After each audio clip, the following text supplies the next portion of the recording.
Hola, ¿qué tal? Bienvenidos a este nuevo capítulo de En la Mira con las historias y los personajes que hacen parte de nuestra realidad.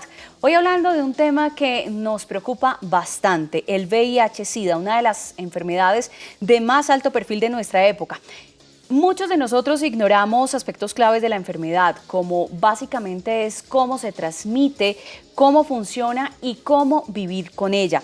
El VIH ha provocado la muerte de 39 millones de personas hasta la fecha, pero lo que más vuelve peligrosa esta enfermedad es los malentendidos y el estigma que la rodea.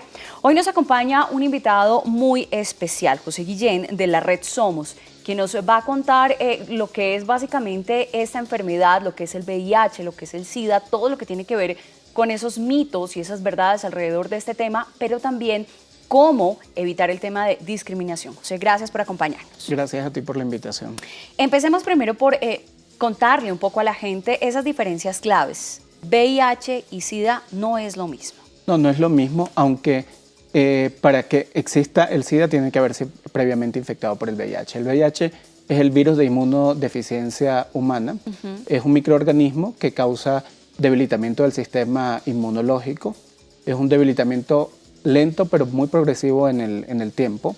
Una persona puede vivir con VIH entre 6, 8 o hasta 10 años sin saberlo, ¿no?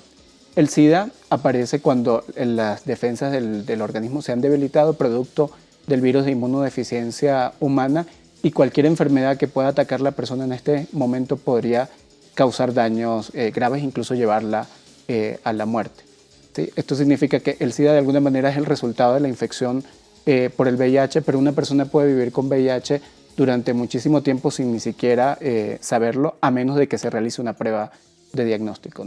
Yo le voy a hacer muchas preguntas alrededor de esto y perdonará la ignorancia si es que no se entiende en ese sentido, pero usted me dice que uno puede tener VIH.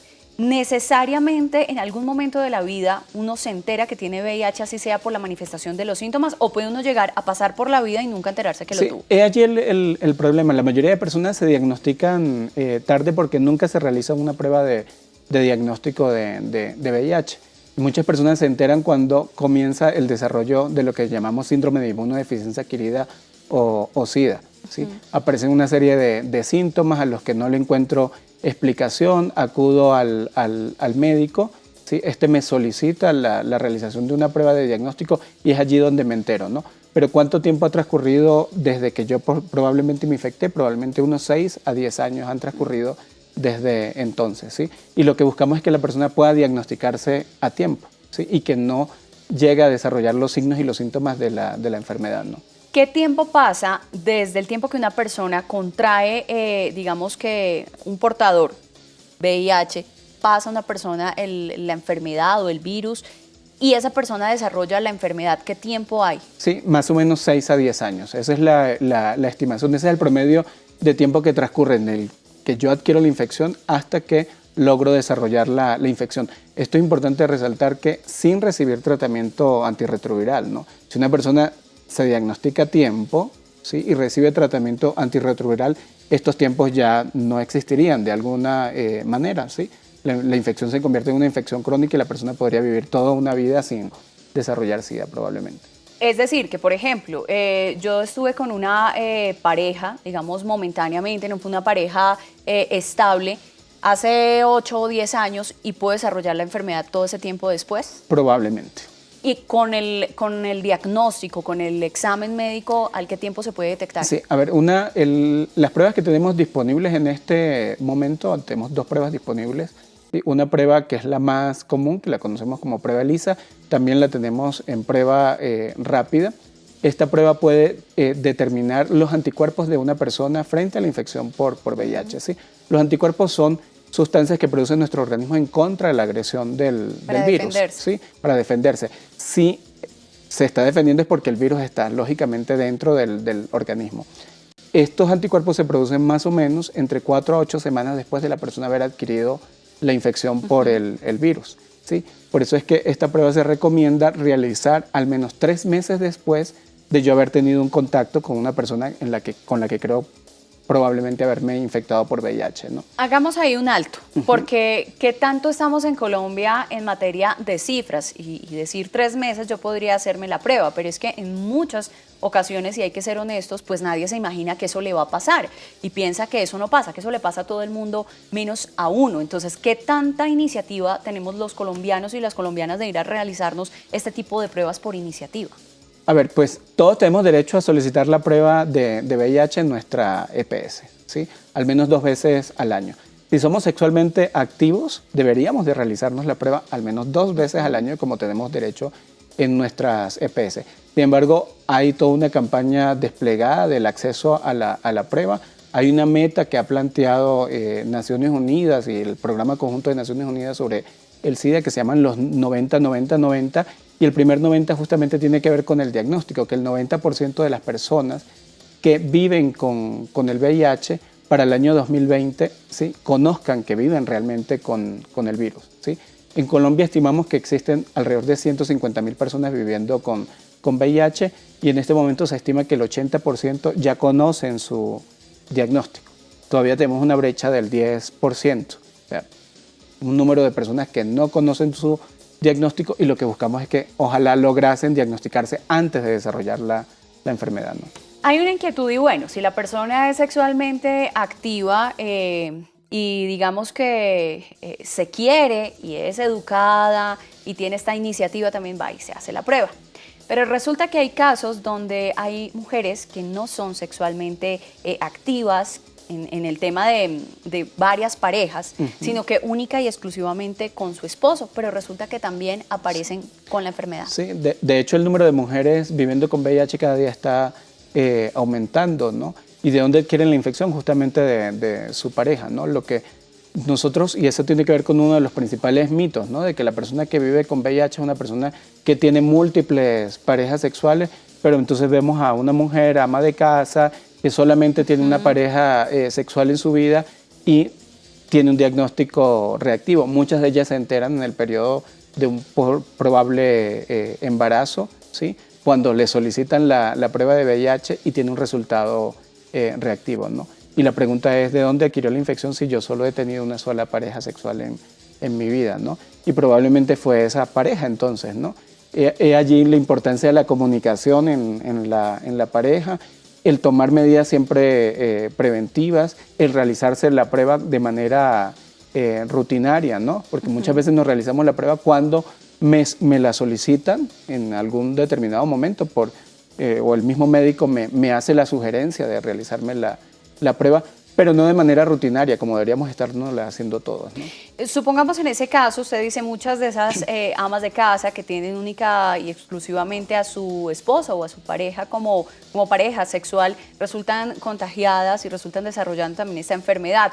¿Cómo se dieron cuenta? Pues con la prueba que se hace previo al inicio de esta etapa de gestación o ante un embarazo. ¿Qué pasa en los embarazos? Porque también hay más mitos. Cuando queda en embarazo, sale positiva esta prueba, ¿qué pasa en ese proceso? A ver, cuando una mujer está en periodo de gestación y tiene una prueba reactiva, debe recibir toda la asistencia médica necesaria para evitar el riesgo de transmisión del VIH de madre a hijo. Hay que recordar que el VIH se transmite desde la mamá al hijo y no de forma genética, como muchas personas piensan, porque muchas personas dicen, pues si ya la mamá vive con VIH, el niño lo va a adquirir, o incluso si el papá vive con VIH, el niño lo va a adquirir, ¿no? ¿Por qué medio lo puede transmitir la mamá? El niño se puede infectar principalmente en el momento del parto, ¿sí?, porque es donde hay contacto directo de sangre de la madre con el bebé. Por eso es que todas las estrategias de prevención que se hacen en la transmisión de madre a hijo justamente se aplican en este momento. La terapia antirretroviral es fundamental para esa madre que está en periodo de gestación, que busca suprimir la carga viral y por supuesto que el número de virus que esté en sangre sea menor y la posibilidad de transmisión sea menor, ¿no? ¿La leche materna puede transmitir? Leche materna, por supuesto. Hay 5 líquidos que transmiten el VIH, ¿no? Y esto nos ayuda también a aclarar muchos mitos que las personas tienen sobre otras formas de transmisión. El VIH se transmite por el intercambio de sangre, de otros fluidos corporales como el semen, el líquido vaginal, la secreción seminal y la leche materna. Esos son los 5 líquidos que pueden intercambiarse de alguna manera fácilmente y que pueden transmitir el VIH, ¿no? Pero muchas personas creen que me queda una gotita de sangre, me puedo infectar, ¿sí?, en piel que está sana. No, ¿sí? Por ejemplo, las lágrimas, el sudor, los besos. Las lágrimas ni el sudor transmiten el VIH, la orina no transmite el VIH, ¿no? Muchas personas creen que por darme un beso se va a transmitir el VIH. Muchas personas también hacen la pregunta, y si hay sangre, pues ya hay un líquido que pudiera transmitir el virus, pero no necesariamente es la saliva la que podría transmitir el virus, ¿no? Hablemos, perdón, lo interrumpo sí. en eso, es que quiero dejar entonces claro cuáles son esos mecanismos o esas vías a través de las cuales sí hay transmisión y cuáles definitivamente no hay ningún riesgo. ¿Por qué? Porque es que ahí nace el tema y de ahí se nutren esas ideas de discriminación, de yo no me le acerco porque de pronto al contacto, al saludarlo con la mano, al darle un beso, pues me contagio y resulta que eso no pasa. Bueno, hay que recordar algo, hay que incluso hacer una aclaración de términos. No hablamos de contagio en el VIH, hablamos de infección. Okay. ¿Sí? Hablamos de contagio cuando las enfermedades son fácilmente transmisibles, ¿sí? Por contacto directo, como nos puede pasar con una gripe, como nos puede pasar con una viruela. En este caso no hablamos de contagio, no hablamos porque de contagio, no es porque no es de fácil transmisión. Perfecto. Aplican mecanismos de transmisión muy específicos a la infección, en este caso por VIH, ¿sí? Entonces hablamos de que las personas se pueden infectar y el VIH se transmite de una persona a otra. Existen 3 vías de transmisión del VIH, ¿sí? La vía sexual, más del 80% de las personas que se infectan en el mundo lo hacen por la vía sexual a través de cualquier tipo de relación sexual, sea oral, vaginal o anal, ¿sí? A través del intercambio directo de sangre, muy poco común en transfusiones sanguíneas porque se supone que toda la sangre que entra a los bancos de sangre debe ser controlada, pero sí muy común en el intercambio de objetos punzantes, como por ejemplo en el caso de personas que se inyectan drogas por vía intravenosa e intercambian las jeringuillas. Y la tercera forma es la vía materna, que es de madre a hijo, principalmente en el momento del parto y la lactancia materna. Nosotros vamos a hacer una breve pausa. Cuando regresemos vamos a hablar de todo este tema, continuar hablando de todos estos mitos, pero también vamos a hablar de la Red Somos, exactamente estas organizaciones que existen y que están ahí para ayudar a las personas que han recibido esta noticia, y también hablar de cómo esto no significa una sentencia de muerte. Por ahí decía un antiguo filósofo que ninguna herida es un destino. Ya regresamos.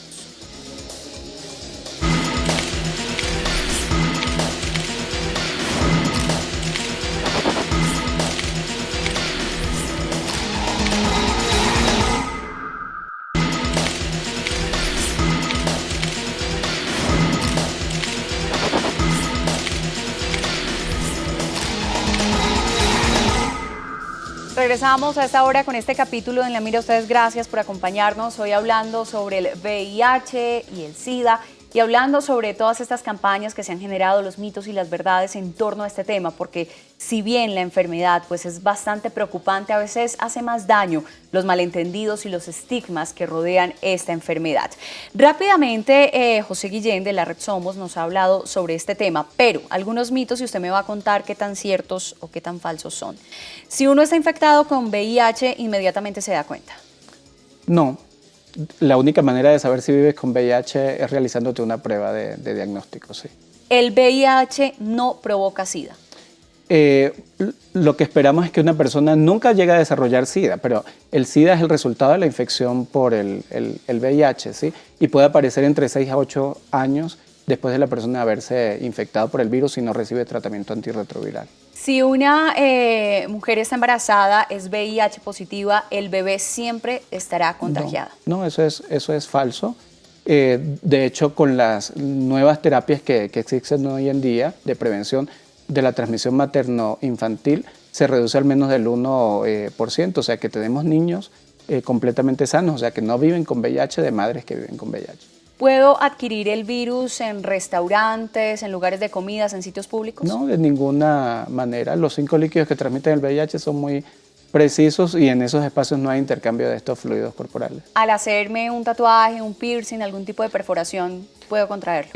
Hay que considerar que puede haber un riesgo. Lo importante es siempre solicitar el intercambio de las agujas y de todo el equipo que se utiliza. Y aquí yo haría una salvedad, porque siempre pensamos en la transmisión del VIH y tal vez la transmisión del VIH es la menos probable que se pueda dar en estos casos, pero nunca pensamos, por ejemplo, en la hepatitis B o la hepatitis C, ¿sí? Que el número está creciendo cada día más en nuestro país, ¿no? Los nuevos medicamentos del VIH son tan efectivos y son tan fuertes que puede dejarse de tomar, digamos que tomarse unas vacaciones con los medicamentos. No, de ninguna manera. Una vez la persona inicia una terapia antirretroviral, debe tomarla durante toda su vida, ¿sí? Esto permite que haya supresión de la carga viral y que la persona pueda desarrollar una vida como cualquier otra persona. Hablábamos de que si yo puedo solicitar ante la EPS 2 veces al año realizarme la prueba. Sí. Pero también las EPS cubren todo este tratamiento de la persona que llegue a resultar con la enfermedad. A ver, lo más difícil es que la persona justamente se diagnostique, ¿sí? Si logramos que la persona se diagnostique, la persona tiene todo el derecho a recibir tratamiento antirretroviral y la atención integral, ¿sí? a la infección por VIH de manera gratuita, o sea, a través del sistema de seguridad social de nuestro país, ¿no? Pero todavía existen, digamos, muchos mitos sobre esto, muchos prejuicios sobre esto, y muchas personas por miedo no acceden a los servicios de salud, por pensar que tal vez en el centro de salud me voy a conseguir una persona que yo conozco, que me va a señalar, me va a marcar, o incluso el mismo personal de salud, ¿no? Ya que usted dice eso por miedo, ¿eso puede ser una causa de despido en el trabajo? No, de ninguna manera. La persona está completamente protegida, además que el revelar el diagnóstico solo depende de la persona que vive con VIH. ¿Sí? No es obligación que el trabajo le exija. No debe ser solicitada la prueba de VIH para ingreso a ningún tipo de trabajo. Hablemos de la Red Somos, ¿de qué se trata? Sí, Corporación Red Somos es una organización de base comunitaria. ¿Sí? Nosotros trabajamos en construcción de ciudadanía y prevención en todos los temas de salud sexual y reproductiva. Desde el área de salud sexual y reproductiva hemos venido desarrollando una serie de actividades que van dirigidas principalmente a las poblaciones claves, ¿sí? Poblaciones que de alguna manera tienen más probabilidad de adquirir la infección por VIH por condiciones de vulnerabilidad que están alrededor de ellos, ¿no? Estas poblaciones principalmente son hombres que tienen sexo con hombres, mujeres trans, personas que ejercen el trabajo sexual y personas que se inyectan drogas, ¿no? Eso no quiere decir que el resto de la población no está expuesta ¿sí? a la infección por VIH, pero la epidemia en nuestro país aún se concentra en algunas poblaciones y estas son las que nosotros denominamos poblaciones clave. Desde allí desarrollamos acciones educativas, realizamos tamizaje de la prueba de VIH en nuestras instalaciones también, o sea, la persona que no quiere ir a la EPS a solicitar la prueba de VIH, puede hacerlo también en cualquiera de las diferentes organizaciones de base comunitaria que hay en la ciudad. ¿Tiene algún costo? Sí, en Red Somos tiene un costo, es un costo muy bajo con respecto a lo que puede costar en cualquier laboratorio privado, ¿sí? Pero la persona también recibe una atención integral, ¿sí? Al posible un apoyo diagnóstico. En torno también un apoyo, todo sí. Eso. El tema de la campaña Relatos en Positivo, ¿qué es exactamente esa campaña? Relatos en Positivo es una campaña, ¿sí? Que desarrolla el PNUD junto con Corporación Red Somos, y lo que busca justamente es impactar en la disminución del estigma y la discriminación hacia las personas que viven con VIH, ¿no? Lo que estamos buscando con esta campaña es justamente mostrar la cara de personas que viven con VIH de una manera diferente. Mostrar que las personas pueden llevar una vida completamente normal, desarrollarse, trabajar, reciben un tratamiento, por supuesto, atención médica, pero cómo cambia la vida de las personas cuando realmente reciben el apoyo de su entorno. ¿Qué importancia tiene precisamente, José, eso? Esos lazos alrededor, ese apoyo de la familia a veces, en esos momentos más cruciales, hay algunos que se apartan, se hacen distantes y lo que más acaba y daña en esa enfermedad o en esa situación es eso, la distancia, la falta de compañía. Sí, ¿Qué importancia tienen esos lazos alrededor? Totalmente. Hablamos de no solo la epidemia del VIH, sino la epidemia social que ha causado el VIH y justamente tienen que ver con el estigma y la discriminación, ¿no? Que viene por la desinformación que aún existe alrededor de la epidemia y todos los prejuicios que se han formado, ¿no?